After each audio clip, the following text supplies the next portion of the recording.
Welcome to VVB9 news channel. Vijayawada group 2 పరీక్షల విషయంలో లక్షలాది మంది నిరుద్యోగులను గందరగోళపరిచారు. జూపుడి పరీక్ష ఉందని లేదని కన్ఫ్యూజ్ చేస్తూ నిరుద్యోగులు, ఉద్యోగులు, ప్రజలు, మహిళలు ఇలా అందరితో ఆటాడుకుంది ఈ ప్రభుత్వం. చంద్రబాబు ముఖ్యమంత్రిగా వైఫల్యం చెందారు. ఏపీపీఎస్సీ గురించి విద్యాశాఖ మంత్రి ఎందుకు ట్వీట్ చేశాడు? అది విద్యాశాఖ పరిధిలోది కాదు కదా అని జూపూడి ప్రభాకర్ వైఎస్ఆర్సీపీ అధికార ప్రతినిధి అన్నారు. At least there is a deputy chief minister. I think ఆయన ఎక్కడ ఉన్నాడో మనకు తెలియదు. ఆయన ఆ ప్రయాగరాజులోనో లేకపోతే ఎక్కడో గోదావరిలో గంగలో మునిగిన తర్వాత వైరల్ ఫీవర్ వచ్చిందట.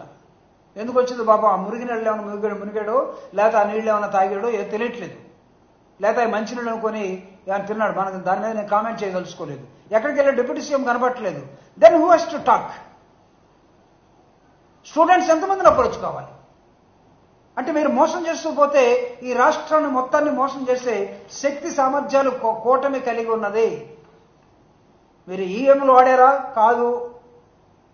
అవునో కాదో తెలియదు. కానీ ఏపీపీఎస్సీలో నిరుద్యోగుల మొత్తాన్ని మోసం చేశారా లేదా? ఒక్కరోజులున్న డ్రామా.